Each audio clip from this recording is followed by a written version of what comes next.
সামনে দুর্গাপুজো, সকলকে শারদ শুভেচ্ছা জানাই।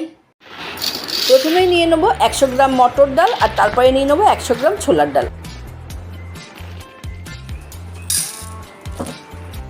আর এরপরে নিয়ে নেব বিউলির ডাল আরেকটা পাত্রে, আর ছোলার ডাল আর মটর ডালটা একসাথে ভালো করে ধুয়ে ভিজিয়ে রাখবো কিছুক্ষণ। বিউলির ডালটাও ভিজিয়ে রাখলাম।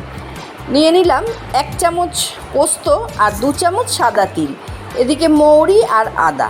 বুঝতেই পারছো কী কী রান্না হবে। দুটো ডালই খুব ভালো মতো ভিজে গেছে আর আমি এখন শিলে বেটে নিচ্ছি, কারণ মিক্সিটা তো এখনও সারাতে দিয়েছে, এখনও আনেনি, তো এখন আমি শিলেই বেটে নেব। আর দেখো দুটো লঙ্কা কী সুন্দর দেখতে লাগছে, একদম মোহনবাগান। আর একটু আদা নিয়েছি, আদাটা লঙ্কাটা এই শিলে একসাথে ডালের সঙ্গে বেটে নেব। ডালটা বাটতে বাটতে আমি এদিকে আলু পোস্তটাও বসিয়ে দিয়েছিলাম। আলুগুলো বেশ সেদ্ধ হয়ে গেছে। এখন ওই 1 চামচ পোস্ত নিয়েছিলাম আর 2 চামচ তিল নিয়েছিলাম, সেটাও একসাথে বেটে নিয়েছি। সব কিন্তু শিলে বেটেছি। আর দেখো আলু পোস্ত করছি, কাঁচা তেল দিয়ে দিলাম, সর্ষের তেল। আমার মেয়ের ওখানে তো তিল দিয়েই ওরা পোস্ত করে, কারণ ওখানে ওই দেশে তো পোস্ত পাওয়া যায় না। আচ্ছা দেখো পোস্তর পরে বিউলির ডালটাও রেডি হয়ে গেল। হলুদ কম তো দিতে হয়, ওই জন্য একটু ফ্যাকাশে লাগে। যেই আদা আর মৌরি বাটাটা দেবে অমনি দেখবে কালারটা চেঞ্জ হয়ে গেল। নমস্কার, দুই জায়ের রান্নাঘরে সকল বন্ধুদেরকে স্বাগত জানাই। সকাল থেকে তোমাদেরকে দেখিয়েছি অনেক কিছু বাটনাবাটি করতে হয়েছে, কারণ মিক্সিটা গেছে খারাপ হয়ে। আর আজকে যে কটা রান্না করতে নিয়েছি সবই শিলনোড়াতে বাটতে হয়েছে। তো বাটাবাটি সব হয়ে গেছে, দুটো রান্না হয়েও গেছে। আর এখন করব মেন রান্নাটা। ছোলার ডাল আর মটর ডালটা ভিজিয়ে রেখেছিলাম, সেটা বাটাও হয়ে গেছে, শিলনোড়াতে বেটেছি। মিক্সিটা সারিয়ে এনেছি, কিন্তু যখন সারিয়ে আনলো তখন আমার বাটাবুটি সব হয়ে গেছে। এখন রান্না করব ধোকার ডালনা।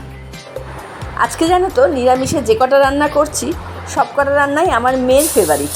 মানে বিউলির ডাল, আলু পোস্ত আর এদিকে ধোকার ডালনা, তিনটেই আমার মেয়ের ফেভারিট। যদিও আমরা কিন্তু বাঙাল, কিন্তু ও ভালোবাসে এই বিউলির ডাল আর আলু পোস্ত খেতে। সেই জন্য ও বছরে তো একবার আসে, যখনই আসে আমি একদিন এই বিউলির ডাল আর আলু পোস্ত করবই। তখন অবশ্য তিল মেশাই না, তখন পুরো পোস্ত দিয়েই করি। এদিকে দেখো আমার কিন্তু ডালটা সাতলানো হয়ে গেছে। ওই একটু হিং দিয়ে দিয়েছিলাম আর একটু কালো জিরে দিয়ে দিয়েছিলাম। ওই হিং আর কালো জিরের গন্ধটা এর মধ্যে খুব ভালো লাগে। থালার মধ্যে একটু তেল মাখিয়ে নিয়েছি আর এখন হাত দিয়ে একটু চেপে চেপে দেবো। একটু খানিকক্ষণ স্ট্যান্ডিং টাইম রাখলে এটা ভালো বসবে। আর আমার না একটু কি হয়েছে জানো তো, আজকে ডালটা না বাটাতে একদম জলটা কম দিয়েছি, যার জন্য না খুব ঝুড়ো হয়েছে। জানি না ভাজতে গেলে মনে হচ্ছে আজকে একটু ভেঙেও যেতে পারে।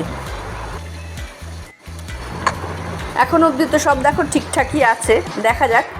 কড়াইতে তেল দিয়ে দিলাম, সাদা তেল, একটু বেশি তো তেল টানবেই। এরপরে তেলটা গরম হয়ে গেলে ধোকাগুলো সব ভেজে নেব। একটু নুন দিয়ে দিলাম, তাহলে ছিটবে না।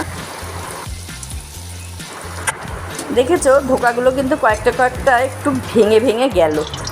যাই হোক, কী আর করা যাবে। এখন মেন রান্নাটা কিন্তু সর্ষের তেলে করব। একটু গোটা গরম মশলা ফোড়ন দিয়ে দিলাম। এই মশলাটার মধ্যে না আদা বাটাটা রয়েছে, আর ওর মধ্যে জিরে, লঙ্কার গুঁড়ো, ধনের গুঁড়ো আর হলুদ দিয়ে একটু ভালো করে মিশিয়ে নিলাম। আর টমেটোটা ফোড়ন দিয়ে দিলাম। একটু টমেটোটা গলে গেলে ওর মধ্যে মশলাটা দিয়ে সাঁতলিয়ে নেব। আর না আমি না আলুটা একটু জল ভাব করে সেদ্ধ করে নিয়েছি, আলুটা এর সঙ্গে কষিয়ে নিলাম। নুন আর চিনি তো দিতেই হবে।